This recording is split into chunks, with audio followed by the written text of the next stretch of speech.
उत्तराखंड के उत्तरकाशी में चारधाम यात्रा रजिस्ट्रेशन के पास आया पानी का सैलाब। तेज बारिश के चलते उफान पर आया बरसाती नाला। पानी में बहती दिखी बाइक, वाहनों की थमी रफ्तार। मध्य प्रदेश के सागर में तेज आंधी से उड़ा घर का छप्पर पर लटके 2 बच्चे भी हवा के साथ उड़े। वीडियो आया सामने, आंधी बारिश से कई घरों को पहुंचा नुकसान। मध्य प्रदेश के भोपाल में तेज आंधी और बारिश के चलते निर्माणाधीन ब्रिज के सरिये से टकराई Vande Bharat express train. Train चालक ने रोकी ट्रेन, नहीं तो हो सकता था बड़ा हादसा। ट्रेन के कई कोच के टूटे शीशे। महाराष्ट्र के भंडारा में आंधी तूफान ने मचाई तबाही। तेज हवा से उखड़े 400 से ज्यादा पेड़, बिजली के खंभे और घरों की छत भी उखड़ी। आम के बागों को भी पहुंचा भारी नुकसान। यूपी के लखीमपुर खीरी में तेज आंधी से गिरी मकान की दीवार। हादसे में पिता और बेटी की मौत। तेज हवा से पेड़ भी उखड़कर गाड़ियों पर गिरे। तमिलनाडु में लगातार हो रही बारिश के चलते कावेरी नदी का जलस्तर 14,000 क्यूसेक तक बढ़ा। कर्नाटक के बांधों से समय समय पर छोड़ा जा रहा है पानी। अगले 4-5 दिन में केरल के कुछ हिस्सों में पहुंच सकता है मानसून। देश के उत्तर पूर्वी राज्यों की तरफ भी दिखेगा मानसून का प्रभाव। छत्तीसगढ़ के नारायणपुर में 27 नक्सलियों को सुरक्षा बलों ने ढेर किया। मारे गए नक्सली कमांडर बसवराज पर घोषित था 1 करोड़ रुपए का इनाम।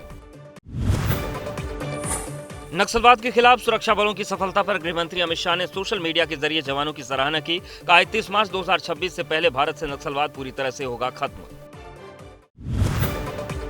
मुर्शिदाबाद हिंसा पर कलकत्ता उच्च न्यायालय की ओर से गठित समिति की रिपोर्ट में बड़ा खुलासा। रिपोर्ट के मुताबिक हिंसा वाली जगह निष्क्रिय थी पुलिस। धुलियान में हमलों का निर्देश स्थानीय पार्षद ने दिया था। 3 सदस्यीय समिति ने हाईकोर्ट को सौंप दी है रिपोर्ट।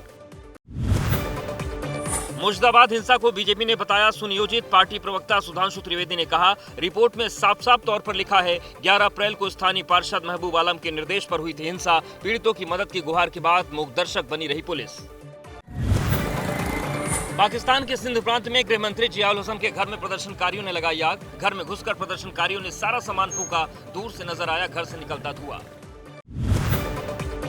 सिंध में 6 नहर और कमर्शियल खेती प्रोजेक्ट का विरोध कर रहे थे प्रदर्शनकारी। पुलिस ने प्रदर्शनकारियों पर किया था लाठीचार्ज, जिसमें 2 प्रदर्शनकारियों को हुई थी मौत। इसी से नाराज लोगों ने गृह मंत्री के घर को फूंका। पाकिस्तान के खुजदार इलाके में स्कूल बस पर आतंकियों ने किया हमला। आतंकी हमले में 4 बच्चों की मौत, 38 घायल। ऑपरेशन सिंदूर के बाद घुसपैठ के इनपुट के बाद से अलर्ट पर सुरक्षा बल। बहराइच में नेपाल बॉर्डर पर एसएसबी जवानों ने जंगलों में बढ़ाई गश्त। हर एक आने जाने वाले के देखे जा रहे हैं दस्तावेज।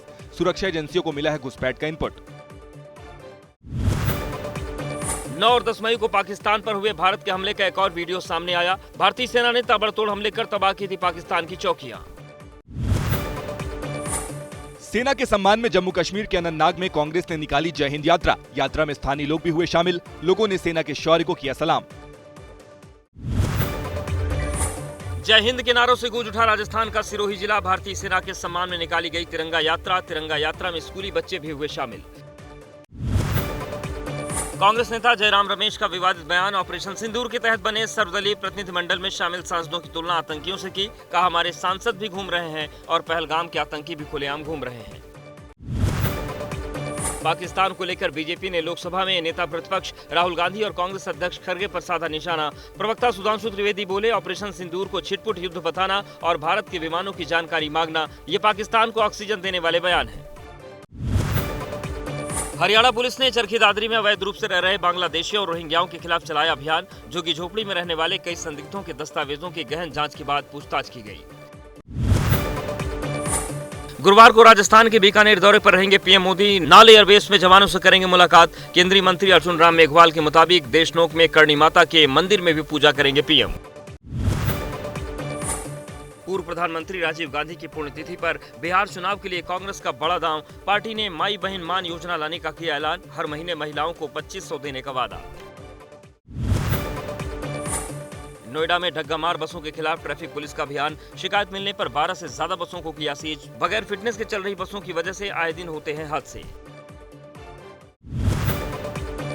30 जून से शुरू होने वाली कैलाश मानसरोवर यात्रा के लिए यात्रियों का चयन पूरा। इस बार 750 यात्री मानसरोवर यात्रा पर जाएंगे। श्रद्धालुओं का 5 जत्था लिपुलेख रूट और 10 जत्था नाथुला रूट से जाएगा। 5 साल बाद शुरू हो रही है यात्रा।